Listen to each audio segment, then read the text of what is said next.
Sud Radio André Berkoff. Ça balance pas mal. Berkoff dans tous ses états, ça balance pas mal sur Sud Radio. Attaque sur le pont qui relie la Crimée à la Russie, réplique de la Russie en bombardant les centres stratégiques et les infrastructures d'Ukraine. Ça monte, ça monte, ça monte. Jusqu'où? Jusqu'à quand? Et pourquoi nous allons en parler évidemment dans cette émission et au cours des semaines? On va pas parler de tout, mais on va parler d'un ex-militaire français qui est réfugié en Russie et qui a demandé la nationalité russe, Adrien Bauquet. Adrien Bauquet, nous l'avions reçu il y a quelques mois, rappelez-vous, il était en mission humanitaire en Ukraine et il avait raconté les exactions qui se passaient du côté de l'Ukraine. Précisons ici avant tout, nous ne prenons pas parti, nous constatons. Nous ne sommes pas blancs et noirs, nous ne sommes pas le camp du bien face au camp du mal.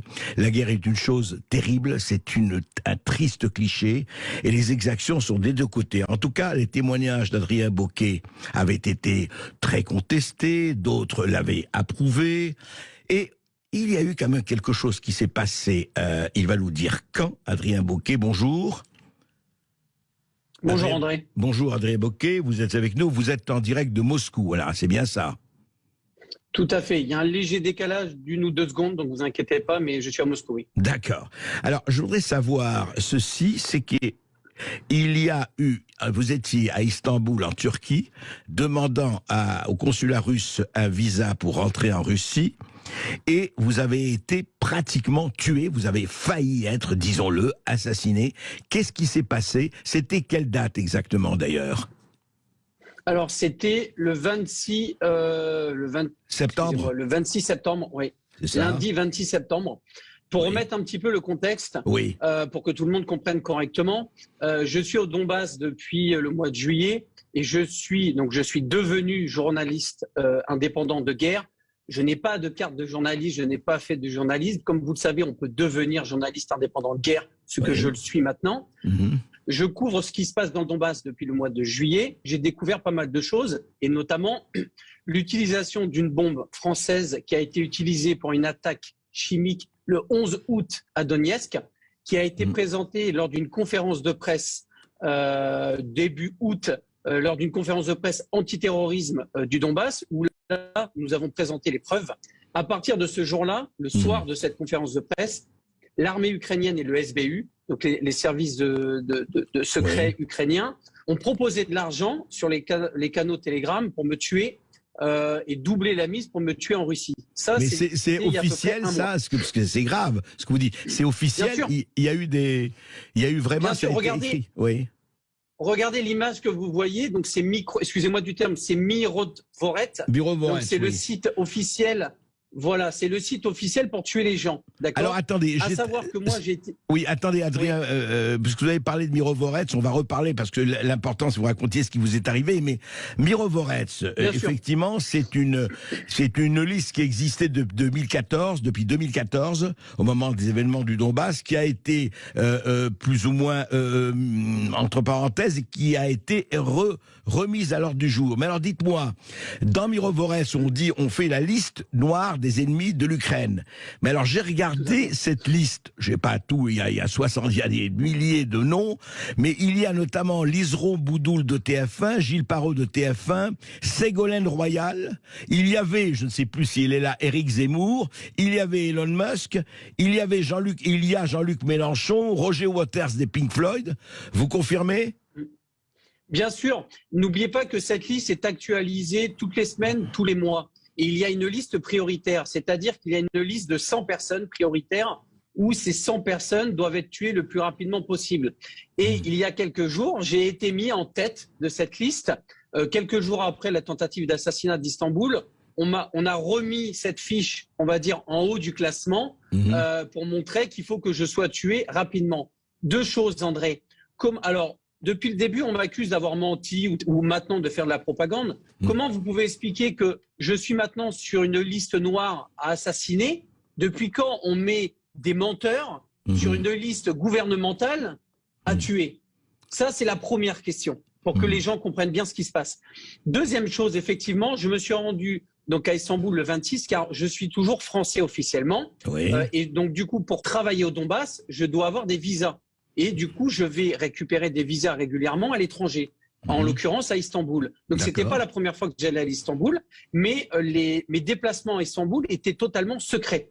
Ça, faut bien comprendre. Ouais. Donc, il y a eu une fuite, ou sinon, il y a eu un piratage du SBU. Ils ont réussi à récupérer les informations de mon voyage secret à Istanbul. À Istanbul, oui. J'ai été suivi. Donc, en fait, voilà, je suis allé à la. Alors, qu'est-ce qui s'est passé? Racontez-nous, qu'est-ce qui s'est passé? Oui. Vous êtes allé à l'ambassade de Russie, oui. Voilà, je suis sorti de l'ambassade de Russie et là, des hommes m'ont suivi.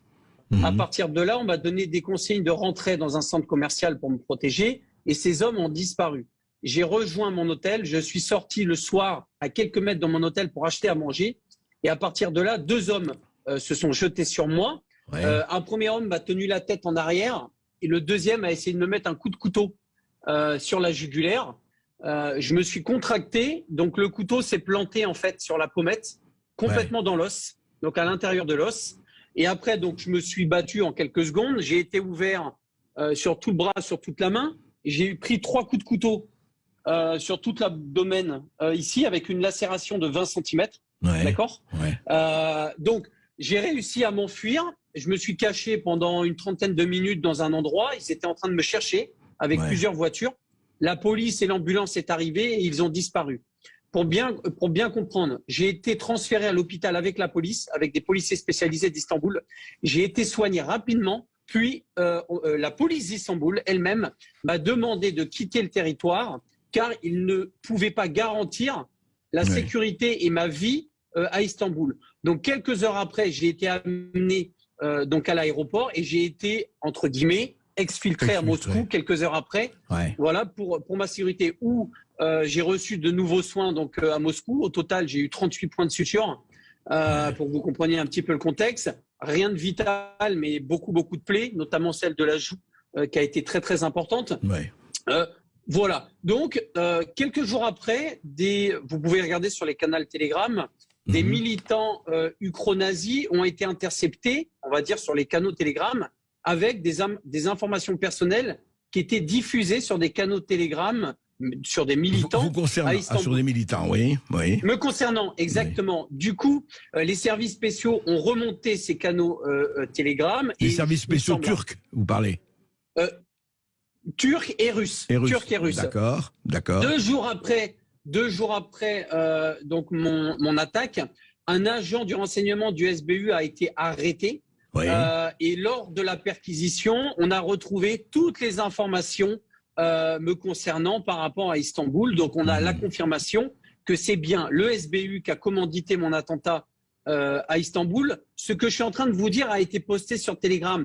Même des images de la perquisition, il y a 2 jours, a été diffusée sur les canaux de Telegram. Donc, j'invite tout le monde à aller voir et faire ses recherches. Vous allez tomber sur l'arrestation de cet agent de renseignement du SBU. Donc, on a une confirmation qui est faite par rapport à ça. La seule chose qui est étrange... Oui, dites-moi. Oui, alors, il y a une chose qui est étrange aussi, Adrien Bocquet. Il y a le site France Diplomatie, qui est le site du Quai d'Orsay, le site, effectivement, tout à fait officiel du ministère de l'Europe et des Affaires étrangères. Alors, il y a ceci. C'est laconique, c'est très peu, mais j'aimerais avoir... on ne comprend pas du tout. Voilà. Turquie. Il y a eu une conférence de presse, apparemment. Alors, il y a eu une conférence de presse, mais voilà, exactement. Alors, situation de monsieur Adrien Bocquet. Question-réponse, extrait du point de presse du 3 octobre 2022, donc quelques jours après la tentative d'assassinat ou de meurtre dont vous avez été victime. Question. Exactement. Alors voilà, écoutez-moi, je ne sais pas qui était là, mais enfin, et question. L'ex-militaire français Adrien Bocquet, qui avant s'était rendu dans le Donbass, a été attaqué au couteau par 2 hommes en pleine rue à Istanbul. L'enquête a-t-elle déjà commencé? La France négocie-t-elle sur ce sujet avec la Turquie? Réponse, nous n'avons pas d'informations sur ce sujet à ce stade. C'est quand même assez étonnant, ça. Ah non, mais c'est quand même étrange parce que quand vous regardez, donc c'est sur un site officiel du gouvernement. Tout à fait. Il y a quand même il y a quand même marqué conférence de presse le 3 octobre sur moi. Donc ça veut dire que le ministère des Affaires étrangères s'est posé la question, ou du moins. Je ne sais pas si c'est sur vous. Il y avait une. Attendez, Adrien, juste. Je ne sais pas si c'était sur vous. Il y avait une question sur vous. Attention. C'est une question posée par un journaliste. Bien sûr, André. Mais regardez le titre.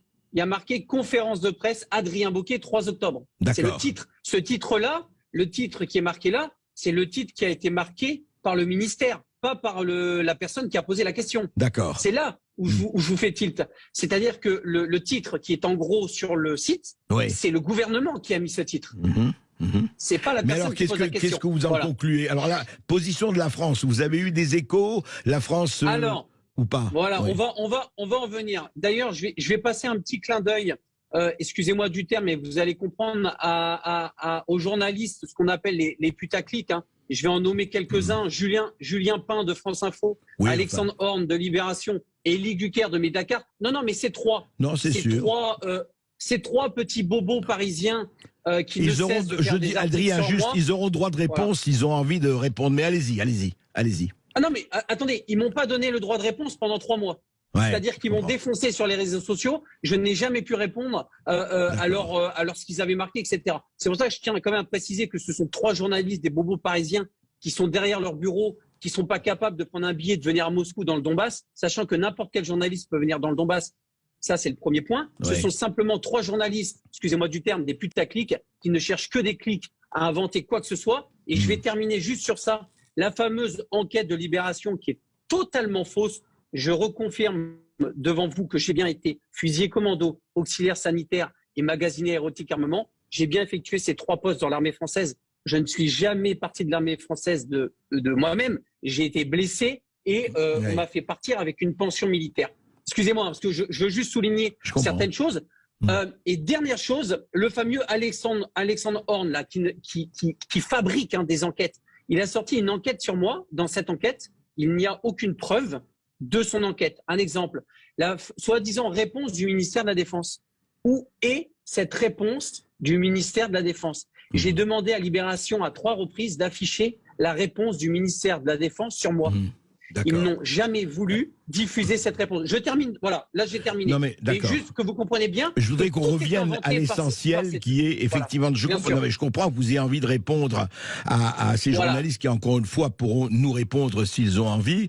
Mais Adrien Bocquet, en fait, ce qui se passe aujourd'hui, c'est que je vous demandais les rapports avec la France. Vous n'avez plus de rapports actuellement. Je parle de la France, du gouvernement français, des officiels, etc. Vous avez des rapports ou vous n'avez plus de rapports? Non. Rien du tout. Comment vous expliquer? J'ai été attaqué, une tentative d'assassinat, donc un attentat à Istanbul. Aucun journaliste officiel de la France a relayé cet attentat, alors que pratiquement tous les autres pays ont relayé cette information. À votre avis, pourquoi? C'est cette question. Mais j'ai quand même été attaqué à Istanbul. La police était là et les preuves sont là. Voilà, enfin, je veux dire, j'ai été à l'hôpital, j'ai été expertisé. Il y a des caméras à Istanbul. Et on a vu les photos, il y a des caméras partout à Istanbul. Oui, tout à fait. Bien sûr. Adrien Bocquet, ce qui se passe aujourd'hui, juste par rapport à, on a vu là, il y a la riposte, effectivement une riposte massive de la Russie, effectivement sur les infrastructures, etc. Après ce qui s'est passé, Nord Stream, etc. Je vous demande pas, je veux dire, vous n'êtes pas sur le front. Je vous demande pas une analyse sur le terrain. Alors je l'ai été. Vous l'avez été, oui. Oui, c'est vrai. En fait, pour bien vous faire comprendre, André, là, je suis à Moscou pour soigner mes plaies, mais j'étais dans le Donbass, notamment à Donetsk, donc sur la ligne de front, depuis plus de 2 mois et demi. Donc, je peux vraiment vous parler, et vous pouvez regarder ma chaîne Telegram, Adrien Bocquet. Je poste régulièrement les bombardements, les résultats des bombardements au jour le jour, pour bien montrer aux gens ce qui se passe. Il faut bien comprendre que tout ce qui se passe à Donetsk, les journalistes français ne le relaient pas volontairement. Il n'y a aucun journaliste officiel de la France dans le Donbass. Pourquoi? J'en ai aucune idée, car il n'y a aucune restriction. C'est-à-dire que n'importe quel journaliste peut venir dans le Donbass. Et je ne sais pas pourquoi personne ne vient dans le Donbass. Et moi, ce qui m'inquiète énormément, c'est que vous voyez le côté de l'Ukraine. Attention, et André, vous le savez très bien, je ne conteste pas ce qui se passe en Ukraine. Je ne dis pas que les Russes quand même une blancs invasion, comme neige. Bien sûr, mais c'est ça. On dit que je suis pro-Kremlin, mais depuis le début, je n'ai jamais nié ce qui se passe en Ukraine. Je dis juste ce qui se passe dans le Donbass, on le cache et on ne veut pas le montrer. Comment vous expliquer qu'une bombe sur 3 tous les jours est une bombe française qui atterrit? Je vous donne un exemple dans Donetsk. Pour bien faire comprendre aux gens, Donetsk, c'est une ville où il n'y a pas de guerre, où il n'y a pas de militaires. Donetsk est un centre-ville où il n'y a pas de militaires, Ouais. il n'y a pas de tanks, il n'y a pas de missiles, il n'y a rien du tout. Tous les jours, il y a des obus français tirés par les Ukrainiens. Enfin, il n'y qui a pas atterrissent dans le que des centre-ville. obus français, Adrien. Il y a les Ah, mais obus de l'OTAN. Je l'ai enfin, précisé, ouais. 1 sur 3. 1 sur Ouais, 3. ouais. Un obus sur 3 est un obus français. Les autres sont italiens, américains, voilà, ou de toutes sortes. Oui, oui, bien sûr. Je précise bien, une bombe sur 3 est une bombe française, qui est quand même un chiffre énorme, André. Vous me le permettez. C'est quand même un chiffre qui est énorme. Une bombe sur 3 qui atterrit dans le Donbass, c'est une bombe française. Ça fait pratiquement 30% de bombes. Alors de Adrien, fabrication française. restez avec nous, Adrien Bocquet. On va continuer après les informations. On va continuer un moment avec vous. Restez avec nous et on a Adrien Bocquet en direct de Moscou qui a failli, encore une fois, je le rappelle, être tué. Il est citoyen français. On en reparle tout de suite après les infos. Ici Sud Radio. Les Français parlent au français. Les carottes sont cuites. Les carottes sont cuites. Sud Radio Berkov dans tous ses états. Et nous sommes toujours avec Adrien Bocquet, ex-militaire français, qui a été longtemps au Donbass, qui a été dans les missions humanitaires et qui est aujourd'hui à Moscou. Vous dites, vous êtes journaliste indépendant. J'espère que vous êtes vraiment indépendant, Adrien Bocquet. Je voulais savoir, on a parlé de ce qui se passe effectivement aujourd'hui, et c'est vrai que c'est important. Alors, vous êtes à Moscou. On a effectivement, depuis hier soir, il y a une riposte très massive des Russes après ce qui s'est passé avec les Nord Stream, les gazoducs et le pont effectivement reliant la Crimée à la Russie, les ponts plutôt il faut dire. Comment est l'atmosphère actuellement à Moscou, les gens que vous voyez, etc. Comment ça réagit, si ça réagit, dites-moi. Alors, à Moscou, tout se passe très bien. Pour vous faire un cliché, là, il fait très beau aujourd'hui. Les gens sont en trottinette en train de manger des glaces. D'accord. Voilà, pour vous faire un petit peu. L'essence ici vient de diminuer de 10 centimes. Donc, un litre d'essence ici. Oui, c'est combien un litre d'essence? Combien? 70 centimes. 70 centimes le litre d'essence à Moscou, d'accord. Voilà, les magasins sont remplis à ras-bord. La nourriture. D'ailleurs, je suis très étonné parce qu'on trouve toujours des produits français, du Coca-Cola, des produits américains. C'est-à-dire que si je veux acheter un Red Bull avec un yaourt Danone français, vous le trouvez. Vous allez dans une très grande... vous trouvez sans aucun problème. Ne me dites pas que vous trouvez de la moutarde de Dijon, par exemple, quand même. Dans des épiceries spécialisées, si, bien sûr que si. Dans des épiceries spécialisées, il y a tout ça. Mais ce qui est quand même très marrant, c'est qu'il y a une énorme désinformation justement en France. Moi, ça me fait beaucoup rire quand je vois sur vos médias. Tout le monde pense qu'à Moscou, on va chercher les hommes dans les rues pour les amener à la guerre, etc. Ça n'a rien à voir. C'est-à-dire que les hommes qui ont été rappelés, déjà, ce sont les réservistes ou les personnes qui ont eu des spécialités. C'est-à-dire que tous les autres ne sont pas rappelés. Et je tiens bien à vous préciser que là, on parle de 300 000 hommes. Oui. En plus de ces 300 000 hommes, vous avez 70 000 militaires tchétchènes que vous avez dû voir aux informations qui sont partis en Ukraine. Donc, on est sur un total de pratiquement 400 000 hommes qui sont en train d'être placés sur la frontière, on va dire sur la ligne de front. Enfin, la ligne de front, oui. Qui est énorme, hein, qui est énorme. 400 000 hommes avec tout ce qui va avec. C'est énorme. Il faut juste un temps pour les mettre en place. Donc encore, je pense, une bonne semaine. Et vous verrez que je pense d'ici une bonne semaine, la guerre va prendre une tournure qui sera complètement différente. Même quand j'étais au Donbass pendant les élections, il y avait déjà des hommes par milliers qui arrivaient dans le Donbass pour Adrien renforcer Bocquet, les lignes de front. Et ce qu'il faut espérer, c'est qu'il n'y ait pas vraiment, enfin on dit toujours ça, la guerre c'est la guerre, on sait, mais qu'il n'y ait pas trop de morts, et de part et d'autre, enfin, parce que à la fin, qui souffre ce peuple ukrainien, on l'utilise, on le manipule, et on a l'impression qu'on va faire la guerre jusqu'au dernier Ukrainien, c'est terrifiant, quoi. Bien sûr. André, je suis d'accord avec vous. Moi, je suis pour l'arrêt de cette guerre. Mais vous l'avez compris, déjà, pour arrêter cette guerre, il faut arrêter de donner des armes européennes à l'Ukraine. C'est ce qu'avait demandé. Ce qui permettra, aux côtés de la Russie, également d'arrêter. Vladimir Poutine a demandé l'arrêt total on va dire, de fourniture des armes à l'Ukraine. Et sur ces conditions-là, il diminuerait, voire il arrêterait justement ce genre de bombardement. Le problème, c'est que vous avez entendu malheureusement Zelensky qui a appelé à tuer les Russes un par un. Ouais, Donc ouais. comment voulez-vous que les deux parties puissent parler? Moi, je suis pour. Hein. Ah oui, après c'est le jeu, vous me direz. C'est le jeu, mais à côté de ça, il y a des gens qui C'est les meurent. bras de fer, Il y a des ça. gens qui meurent. Mais dites-moi, Adrien Bocquet, est-ce que vous comptez, alors vous, pour juste dernière question, est-ce que vous comptez un jour rentrer en France? Parce que vous êtes français, vous êtes un ex-militaire, vous comptez rentrer en France ou vous comptez rester en Russie? C'est une bonne question. Il faut pas oublier que j'ai ma famille en France. Moi, je compte. Je vais vous dire franchement, André, je peux pas vous répondre à l'heure actuelle. À l'heure actuelle, je soigne mes plaies et je repars dans le Donbass. C'est-à-dire que je repars dans le Donbass parce que je ne fais pas que du journalisme indépendant. Je suis aussi humanitaire pour les enfants. Vous avez dû le voir sur mon canal Telegram. Ouais. On s'occupe aussi de soigner et de sauver des enfants blessés, ukrainiens ou du Donbass. Attention, hein. Bien sûr. Moi, je m'occupe de tout le monde. Aller du côté ukrainien aussi, je suis l'un des seuls à avoir été du côté de l'Ukraine avec Azov et maintenant du côté du Donbass, du côté russe. Et ça, il faudrait pas l'oublier. C'est-à-dire que je suis l'un des seuls indépendants à être allé des deux côtés. D'accord? Et j'ai montré ce qui s'est passé du côté d'Ukraine. Je montre maintenant ce qui se passe du Donbass. La seule chose que je demande effectivement, c'est comme vous, c'est que cette guerre s'arrête, qui arrête d'avoir des morts des deux côtés. Ça, je suis entièrement d'accord avec vous. Il faut que ces donations d'armement s'arrêtent immédiatement parce que ce sont malheureusement les civils qui meurent de ces bombes. Bien sûr. Et le seul message que je me permettrais de vous passer, s'il vous plaît, toutes les personnes qui m'écoutent aujourd'hui, écoutez et essayez de le rechercher par vous-même sur les canaux Nestream à côté pour voir ce qui se passe. D'accord. Exactement. Merci. Faites très attention à la fake news et à la désinformation. Toujours, Merci, évidemment, et question à tout. Merci Adrien Bocquet. On se retrouve Merci, André. tout de suite.